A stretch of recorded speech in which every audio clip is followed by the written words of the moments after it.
I still don't understand how destroying her own life became my responsibility. But here we are. The notification sound from my phone cuts through the silence of my apartment like a knife through butter. Another message. Another accusation. Another person told me that I'm the villain in a story where I was nothing more than a victim who dared to tell the truth. Jake, you need to fix this. Paige is falling apart, and it's all because of what you did. What I did. As if falling in love, trusting someone completely, and then having that trust shattered into a million pieces was some kind of crime. As if discovering that the woman I planned to marry was betraying me with her married boss was somehow my fault. As if refusing to stay silent about the truth made me a monster. But let me start from the beginning, back when my biggest worry was whether to surprise Paige with dinner reservations at her favorite Italian restaurant or take her to that new rooftop bar downtown. 3 years earlier, I met Paige Anderson at a coffee shop on 5th Street, the kind of place where they write your name wrong on purpose and charge $6 for what's essentially flavored milk.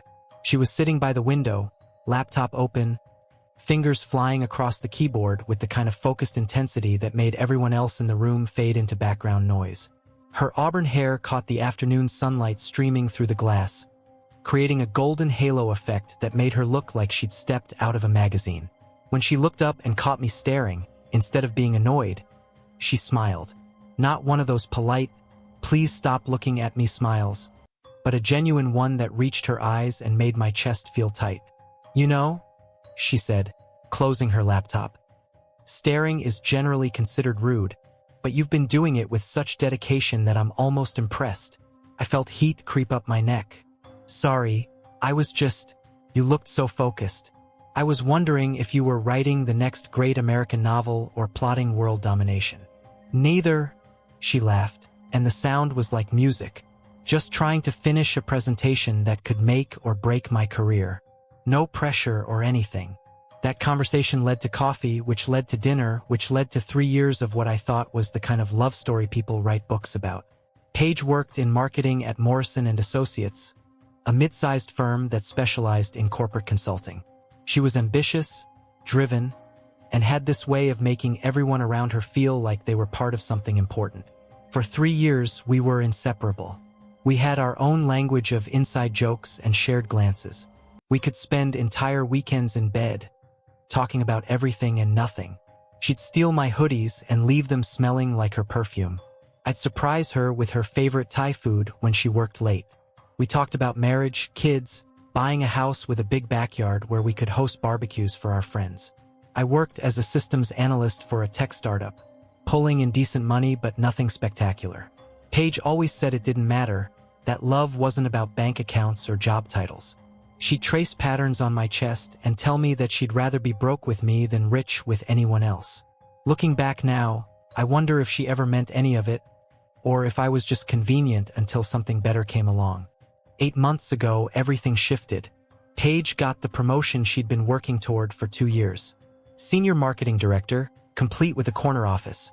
A salary bump that put her income significantly above mine, and direct reporting to the company's vice president, a married man named David Harrison. At first, I was thrilled for her. We celebrated at her favorite restaurant, ordered the expensive wine, and she talked about how this was just the beginning. How she could finally start building the career she'd always dreamed of. How proud she was that all her hard work had paid off. But success, I learned, can change people in ways you never expect. Started small. Comments about my job that felt less like teasing and more like judgment. Still fixing other people's computer problems. Huh? She'd say when I came home exhausted from dealing with a system crash that had taken 12 hours to resolve. Or, maybe you should think about going back to school, getting an MBA or something. You know, level up. Level up. Like I was a video game character who wasn't progressing fast enough for her liking. The subtle digs became less subtle. She started correcting my grammar in front of our friends. Rolling her eyes when I didn't know the names of expensive wines, making jokes about my quaint little job that weren't really jokes at all. When I called her out on it, she'd deflect. I'm just trying to help you grow, Jake. Isn't that what partners do for each other? But it didn't feel like help.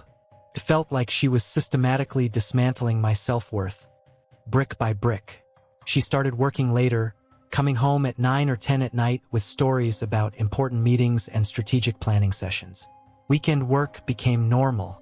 Business dinners stretched into the early hours of the morning. When I asked to meet David Harrison, the man she was spending so much time with, she'd brush me off. "He's my boss, Jake, not my friend. Why would you need to meet him?" The distance between us grew wider every day. We stopped talking about the future. We stopped talking about much of anything. She'd come home exhausted and distracted, her phone always buzzing with work messages that she'd answer immediately, even during dinner. Our physical relationship suffered too. What used to be natural and passionate became scheduled and perfunctory, if it happened at all. She'd fall asleep with her back to me, her phone clutched in her hand like a lifeline. I tried to address it. God knows I tried. "Paige, I feel like we're becoming strangers. Can we talk about what's happening with us?" "Nothing's happening, Jake. I'm just focused on my career right now. This is what success looks like. Maybe if you understood that, you'd stop being so needy. For wanted to feel like I mattered to the woman I loved." I started noticing other things. New clothes that seemed too expensive for her salary, even with the raise. A sudden interest in fitness required her to go to the gym at odd hours. A password on her phone that she'd never had before, and a way of angling the screen away from me whenever a notification popped up. My friends noticed too. Marcus, my college roommate, pulled me aside at a barbecue one Saturday. "Man, I don't know if I should say this, but Paige seems different. Like really different. Are you guys okay?" I wanted to tell him the truth, that I felt like I was losing the woman I loved to someone I didn't even recognize. Instead, I made excuses. "She's just stressed about work. The new position is demanding." But even as I said it, I knew something was fundamentally wrong. 2 months ago, on a Tuesday that started like any other, my world exploded. Paige had forgotten her phone at home, something that never happened anymore. She'd left for an early meeting, kissing me quickly on the cheek and muttering about being late.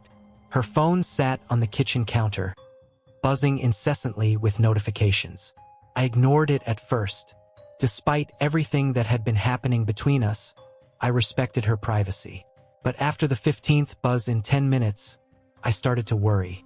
What if there was an emergency? What if something had happened to her parents? The screen was lit up with message after message, all from the same contact, D.H. Redheart, David Harrison, her boss, with a heart emoji. My hands were shaking as I picked up the phone. The messages were visible on the lock screen, and what I saw made my stomach drop to the floor. "Last night was incredible. I can't stop thinking about you. When can we be together again? I'm counting the minutes until this meeting ends so I can hold you. You drive me crazy, beautiful." The phone slipped from my fingers and clattered onto the kitchen counter. For a moment, I just stood there, staring at it like it was a poisonous snake. This couldn't be real. There had to be some explanation, some misunderstanding. But deep down, I knew.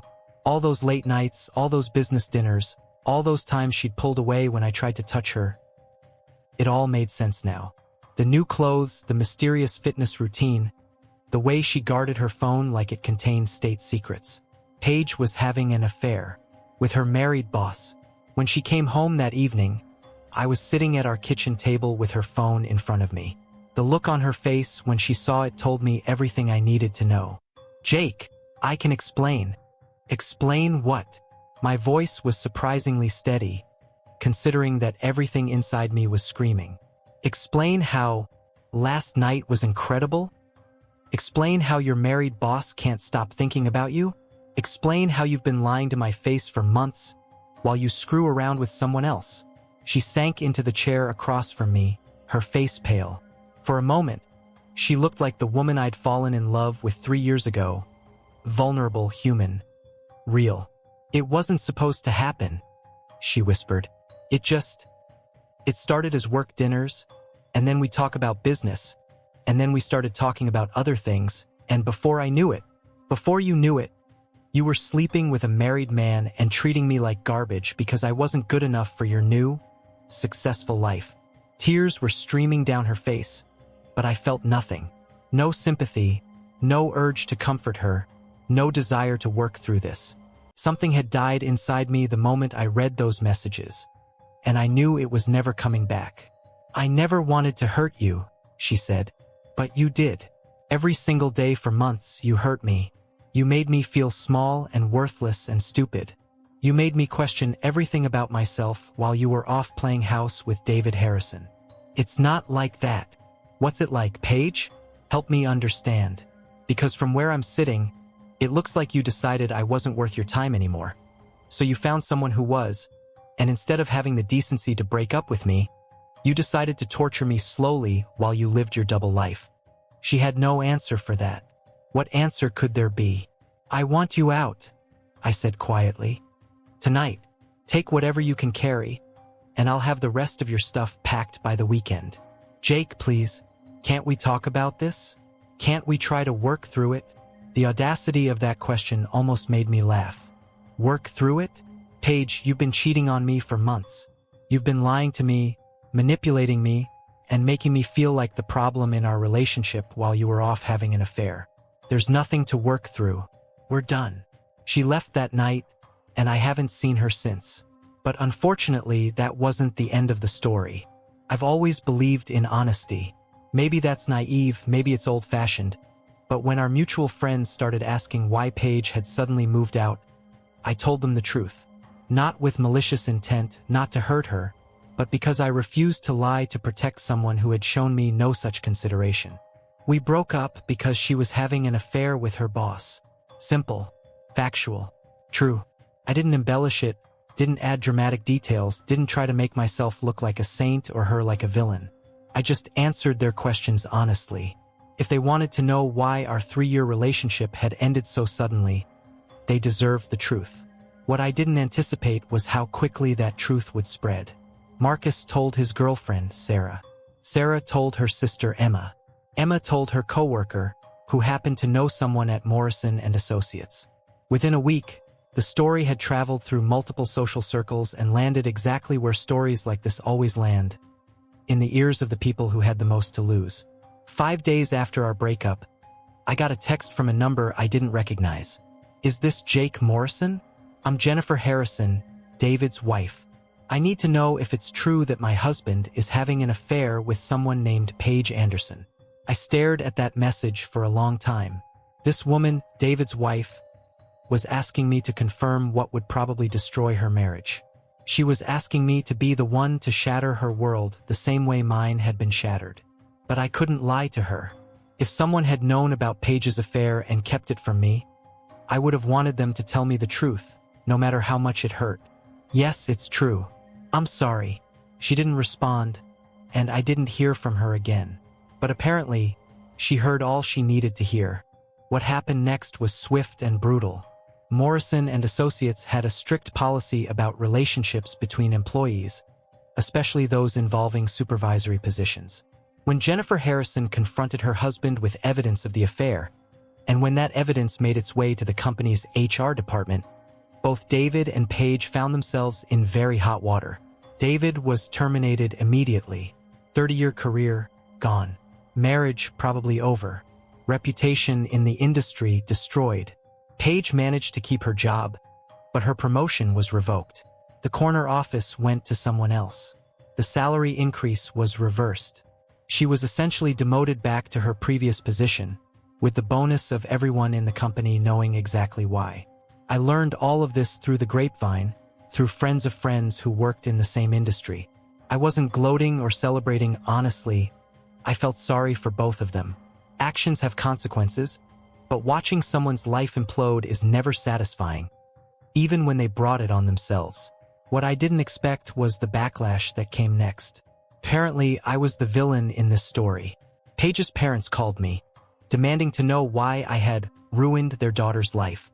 Our mutual friends were divided. Some understood that I'd simply told the truth when asked, while others felt I should have kept quiet and let Paige and David deal with their own mess. "You didn't have to tell everyone," said Rebecca, one of Paige's closest friends. "You could have just said you grew apart or something. So I should have lied to protect someone who spent months lying to me? You should have been the bigger person. The bigger person." As if being betrayed and humiliated wasn't enough, I was also expected to protect my cheating ex-girlfriend's reputation. The criticism got worse when the extent of the fallout became clear. David's wife filed for divorce. His kids, 2 teenagers, were apparently devastated. The company was dealing with internal drama and gossip. And Paige was struggling. 2 months later, and I'm still getting messages blaming me for everything that's happened since. According to the people who have appointed themselves as Paige's advocates, I destroyed her life by refusing to lie about why we broke up. I'm responsible for David getting fired because I confirmed the truth when his wife asked. I'm the reason Paige had to quit her job because her coworkers were making her life hell with comments and cold shoulders. Let me be clear about something. I never wanted Paige's life to fall apart. I didn't set out to destroy her career or her reputation. I didn't call her boss's wife or send anonymous tips to HR. I simply refused to lie when people asked me direct questions about why our relationship ended. But apparently that's enough to make me the bad guy. The latest message is from Tom, a guy I've known since college, who's always had a thing for Paige. She had to quit her job, Jake. She's been crying for weeks. Her parents are talking about her moving back home because she can't afford her rent anymore. Was telling everyone really worth destroying her like this? I set my phone down and walked to the window of my apartment. It's the same apartment Paige and I shared for 2 years, the one where we talked about our future, where she used to curl up against me on the couch while we watched terrible reality TV, where I discovered the truth about what our relationship really meant to her. The irony isn't lost on me. I'm being blamed for ruining someone's life when they're the one who chose to have an affair. I'm being called vindictive for telling the truth when asked, while no one seems to think Paige was vindictive for lying to me for months while she carried on with another man. Maybe I should feel guilty. Maybe I should have kept quiet and let everyone believe that we just grew apart or had irreconcilable differences. Maybe I should have protected the reputation of someone who showed me no such consideration. But I can't bring myself to regret telling the truth. If Paige didn't want people to know she was having an affair, she shouldn't have had one. If she didn't want her career to suffer because of her poor choices, she shouldn't have made those choices. If she didn't want to deal with the consequences of her actions, she should have thought about those consequences before she decided that her married boss was worth more than our 3-year relationship. I'm not responsible for fixing the mess she made. I'm not responsible for protecting her from the natural results of her own decisions. And I'm definitely not responsible for lying to make other people feel better about what happened. The hardest part isn't the criticism from mutual friends or the passive-aggressive messages from people who think I should have handled things differently. The hardest part is accepting that the woman I loved, the woman I thought I knew, never really existed. The Paige who used to steal my hoodies and tell me she'd rather be broke with me than rich with anyone else. That was a character she played until she found something better. The Paige who talked about our future together while secretly planning a different future with someone else. That was someone who could compartmentalize her life in ways I never could. I've started going to therapy, trying to work through the anger and the hurt and the profound sense of betrayal that sits in my chest like a weight I can't shake. My therapist says that healing from infidelity is a process, and that it takes time to rebuild trust in people and in relationships. Some days are better than others. Some days I feel like I'm moving forward, like I'm ready to start over and find someone who will value honesty and commitment the way I do. Other days, I get another message telling me that I'm the villain in this story, and the anger comes rushing back. But I'm learning to live with the knowledge that some people will never understand why I did what I did. They'll never understand that refusing to lie isn't the same thing as being vindictive, that telling the truth when asked isn't the same thing as seeking revenge. I'm learning that I can't control how other people interpret my actions, and I can't make them see that I was just trying to be honest in a situation where everyone else seemed content to live with lies. Here's what I've realized. People don't actually want the truth most of the time. They want a comfortable fiction that allows them to maintain their illusions about the people they care about.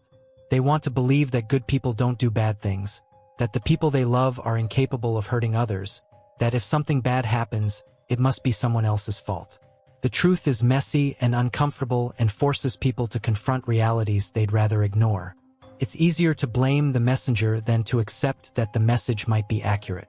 So when I told people that Paige was having an affair, I became the problem. Not the affair itself, not the months of lies and manipulation, not the betrayal of trust that destroyed our relationship with me, for having the audacity to name it out loud. I understand why Paige's friends and family want to protect her. I understand why they need someone to blame for the destruction that followed.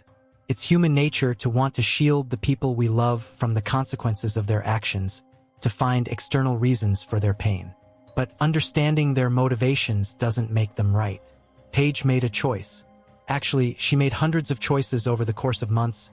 The choice to respond to David's advances, the choice to meet him outside of work, the choice to lie to me about where she was going and what she was doing, the choice to continue the affair even when she saw how it was affecting our relationship. Each of those choices led to consequences. The end of our relationship, the discovery of the affair by David's wife, the professional fallout at their company, the damage to multiple people's lives. I didn't cause those consequences. I just refused to help hide them. If I could go back and do things differently, would I? I've asked myself that question 100 times over the past 2 months. Would I have stayed quiet if I'd known how badly things would end for Paige? Would I have lied to protect her if I'd known that telling the truth would make me the villain in other people's eyes?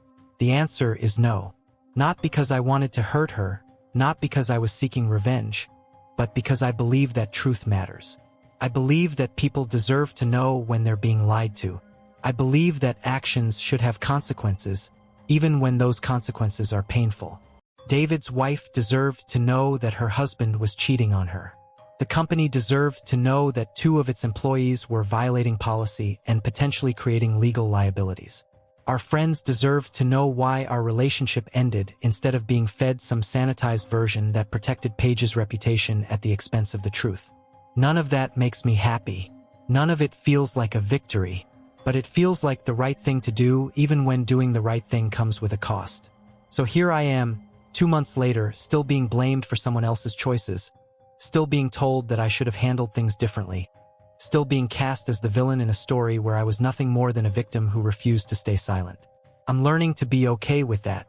I'm learning that you can't control how other people see you, but you can control how you see yourself.